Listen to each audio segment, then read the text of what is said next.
Remaining suspects in BRICS abduction to appear in court tomorrow.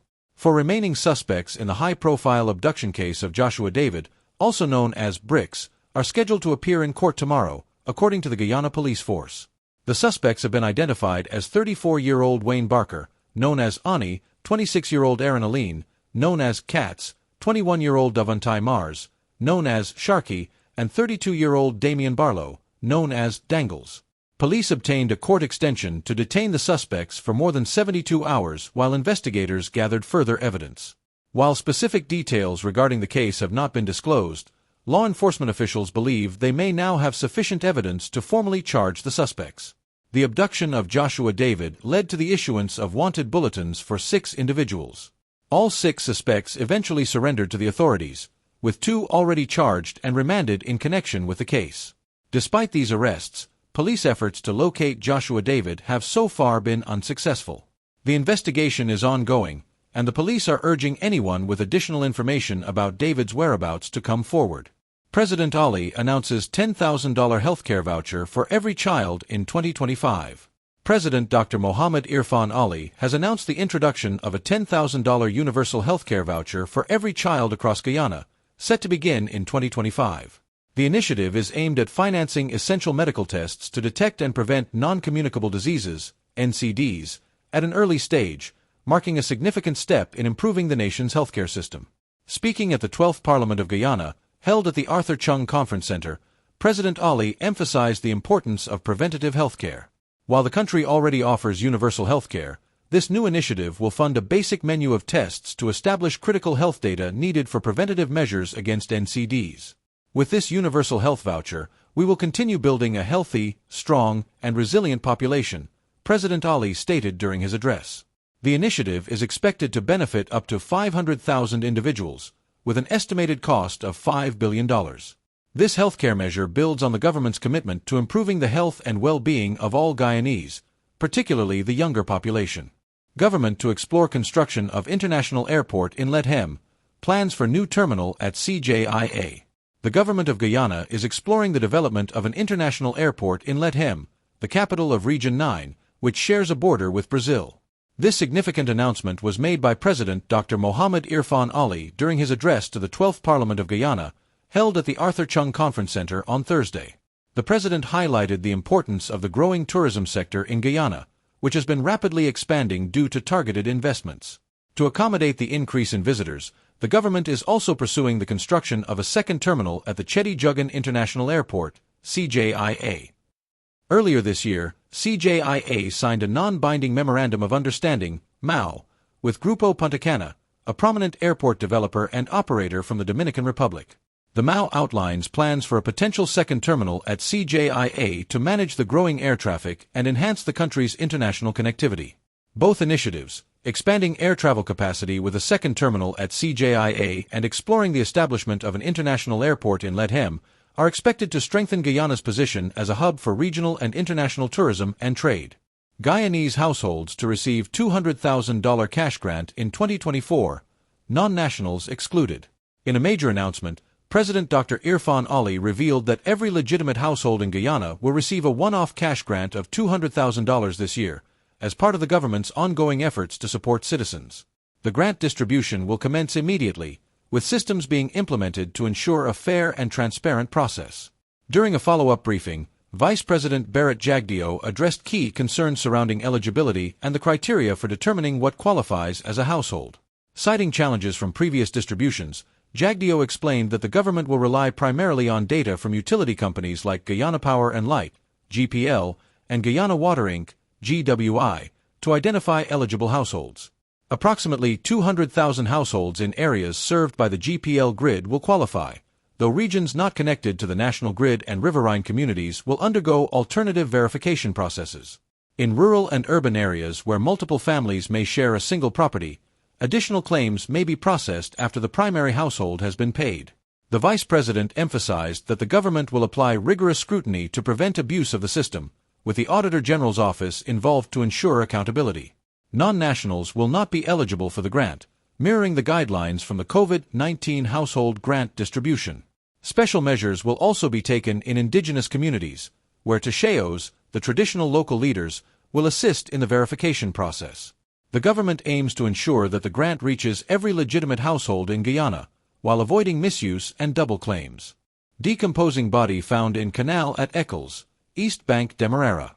On Thursday afternoon, police discovered the decomposing body of a man in a canal at Eccles, East Bank Demerara, EBD. The discovery was made around 1400 hours. The deceased, a man of African descent, was found wearing black joggers with pink writing, a blue jersey, and Nike sneakers. Authorities have reported that no visible marks of violence were found on the body. The police are currently conducting an investigation to identify the individual and determine the circumstances leading to his death. The body has been sent for further forensic examination, and authorities are appealing to the public for any information that may assist in the investigation. Updates on the case will be provided as new information becomes available. President Ali announces $10,000 universal healthcare voucher for all Guyanese citizens, set to launch in 2025. President Dr. Mohammed Irfan Ali has unveiled a groundbreaking plan to introduce a $10,000 universal healthcare voucher for every citizen of Guyana, starting in 2025. The initiative, announced during a special sitting of the National Assembly at the Arthur Chung Conference Center, ACCC, on Thursday, is expected to benefit over 500,000 Guyanese and represents a significant $5 billion investment in the nation's health and well-being. The healthcare voucher will cover the cost of essential medical tests, providing citizens with baseline health data that will guide preventative measures, particularly in addressing non-communicable diseases, NCDs. This initiative aims to strengthen national health outcomes and promote a healthier population. The Universal Health Voucher will help us as we work to build a healthy, strong, and resilient population, President Ali stated during his address, emphasizing the government's commitment to improving the nation's healthcare system. This initiative follows a series of government programs targeting vulnerable groups, including free eye tests and spectacle vouchers for children and the elderly, distributed nationwide. The Universal Healthcare Voucher marks another step in the government's broader strategy to enhance access to quality healthcare for all Guyanese, regardless of income level. The $10,000 voucher initiative will be rolled out in phases starting in early 2025 and is expected to contribute significantly to early detection and prevention of common health conditions across the population. Fire destroys home of line path vendor. Cause under investigation. A fire of unknown origin has destroyed the home of Navindra Ramnarine, a 58-year-old vendor from Line Path, Quarantine, Burbus, on Monday afternoon. The devastating blaze broke out around 1500 hours, severely damaging the upper flat of Ramnarine's residence. In an interview with Qaidar News, Ramnarine recounted learning about the fire while resting at his mother's home. A neighbor alerted him to the situation, prompting him to rush back to his house. By the time he arrived, the fire had already consumed much of his well-furnished home. Firefighters responded promptly and were able to contain the flames, but Ramnarine expressed disappointment with the response. He claimed that the fire service arrived with a limited water supply, hindering their ability to fully control the fire. When the fire service reached, they had little bit water, Ramnarine said. The cause of the fire remains unknown, but Ramnarine suspects arson due to the absence of electricity in the house. Somebody set the fire, he said. There is no electricity, no cooking, so where the fire come from? Investigations are ongoing, and authorities have yet to determine the origin of the fire. Ramnarine, now left without a home, is seeking answers as to how the blaze started. Avianca Airlines to launch twice-weekly service between Guyana and Colombia in December. Avianca Airlines, one of South America's largest carriers, will begin operating scheduled flights between Guyana and Colombia starting in December 2024. The airline has received approval from Guyanese authorities to operate 2 weekly flights connecting Bogotá and Georgetown. Avianca announced that the route will be serviced by an Airbus A320 aircraft, which has a capacity of 180 passengers. The twice-weekly flights will offer over 700 seats per week, catering to both business and leisure travelers between the two countries.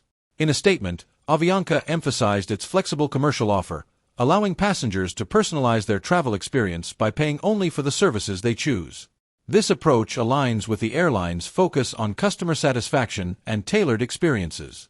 David Aleman, Avianca's sales director for Colombia and South America, expressed the airline's enthusiasm for entering the Guyanese market. "We are very happy to join the Guyana market and have high expectations for this new route," said Aleman. The government of Guyana has welcomed Avianca's entry, viewing the new service as a significant boost to the country's tourism and aviation sectors. Minister within the Ministry of Public Works, Diadat Indar, highlighted the government's ongoing efforts to modernize Guyana's aviation infrastructure and build partnerships with leading global airlines. Avianca's entry into the local market will significantly boost interest in Guyana's unique offerings, said Minister Indar. Minister of Tourism, Industry, and Commerce, Wanij Walrond, expressed optimism that the new route will stimulate visitor arrivals, increase investment, and support economic growth. Avianca Airlines currently operates flights to more than 100 destinations and is known for its extensive reach across the Americas. Opposition leader Aubrey Norton calls for independent probe into allegations against top police officers. Leader of the opposition, Aubrey Norton, is calling for an independent investigation into serious allegations of corruption and ties to the criminal underworld within the senior ranks of the Guyana police force. Norton's demand comes amid growing concerns about corruption at the highest levels of law enforcement, as one assistant commissioner faces accusations of financial misconduct. During a press briefing, Norton described the Guyana police force as a highly corrupt institution and expressed skepticism regarding the integrity of its leadership. Referring to past instances where the police force has been linked to criminal networks, Norton stressed that these new allegations are consistent with long-standing issues of systemic corruption. "It is a circle of corruption. It is a national corruption crisis," Norton said. "I am not surprised about the allegations against him, the senior officer, and if these allegations are fully investigated, only 2 or 3 officers at the top might be left standing. It's a corrupted institution." Norton's comments follow an ongoing investigation by the Special Organized Crime Unit, SOCU, into Assistant Police Commissioner Calvin Brutus, who is accused of engaging in financial improprieties. According to a Stabroek News report, Brutus allegedly received over $45 million in cash as wedding and Christmas gifts last year, raising questions about the legitimacy of such large sums of money given his salary as a public servant. In which normal country does a senior police officer on a modest salary receive more than $40 million in gifts? "This is the new method for laundering corruption money, through gifts," Norton remarked.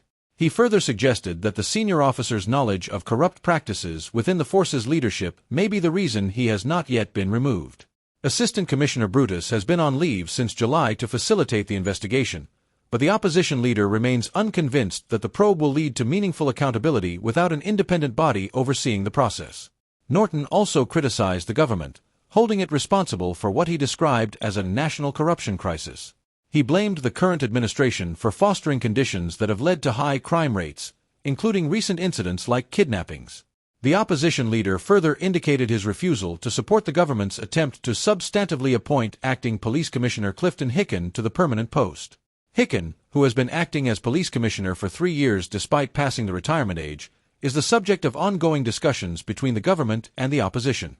President Irfan Ali recently wrote to Norton seeking his support for Hicken's appointment, but the opposition leader has publicly stated he will not back the move. Government awards nearly $7 billion in contracts to over 380 small contractors in Berbice. The government of Guyana has awarded contracts totaling nearly $7 billion to 389 small contractors in the East Berbice Quarantine region. The contracts, which were granted outside of the traditional tender process, aim to boost participation and opportunity for smaller contractors within the region. The awarding ceremony, held on Tuesday, was overseen by Vice President Barrett Jagdeo. Speaking at the event, the Vice President explained that the government implemented the new system to provide broader access to projects for small contractors, many of whom have struggled to secure awards through the usual bidding procedures. This new approach addresses the issue of repeated contract awards to a few individuals or families, said Vice President Jagdeo. If we continue down that path, we will fail to expand the pool of contractors. When this happens, people hold the government accountable, not those who misuse the system. Vice President Jagdeo also emphasized the government's intolerance towards corrupt practices in contract awarding and execution. Contractors were urged to refrain from engaging in bribery and to report any solicitation of kickbacks. "Do not pay any bribe to anyone claiming they helped you get this work," Jagdeo warned. "You were awarded this contract based on your own merit. The government's goal is to create opportunities for all, and we will not tolerate corruption in this process." He further urged the contractors to complete their projects to the highest standards and within the agreed timelines, stressing that taxpayer money should not be wasted. To ensure accountability, strict measures will be in place to monitor the quality and progress of the projects. The government has also earmarked an additional $7 billion in contracts, which will soon be open for tender. These contracts will target larger contractors with greater capacity and will be awarded based on the merit of the submitted bids. Despite the new initiatives, the government continues to face criticism from opposition parties, who have accused it of favoring allies in the distribution of contracts. The administration, however, maintains that its new system is designed to ensure fairness and transparency. Public sector salaries to exceed $100,000 by end of 2025. President Ali announces major wage increase for public sector employees. Public sector employees in Guyana will not earn less than $100,000 monthly by the end of 2025, according to President Dr. Mohammed Irfan Ali. The announcement was made during a special sitting of the National Assembly at the Arthur Chung Conference Center, Liliendal, on Thursday. President Ali emphasized that this policy will significantly boost the disposable income of public sector workers, contributing over $1 billion to the economy. This is how we build prosperity, reduce disparity, and foster equity in the system. Real action, real work, and real policies, President Ali stated. Since assuming office in August 2020, the People's Progressive Party/Civic, PPP/C, government has implemented numerous measures to improve public sector wages. The administration has made targeted adjustments for key sectors, including teachers, healthcare workers, and members of the disciplined forces. Additionally, the government has raised the income tax threshold from $65,000 to $100,000, effectively removing 39,000 persons from the tax net and increasing disposable income by $9.4 billion annually. The president reiterated the government's commitment to creating tangible benefits for citizens, saying, "We don't demonstrate our love and commitment to people by noise. We demonstrate our commitment through real action, real policy, and real intervention." Recently, the government signed an agreement with the Guyana Teachers Union, GTU, which includes substantial financial investments and resources for teachers over the next 3 years, covering 2024, 2025, and 2026.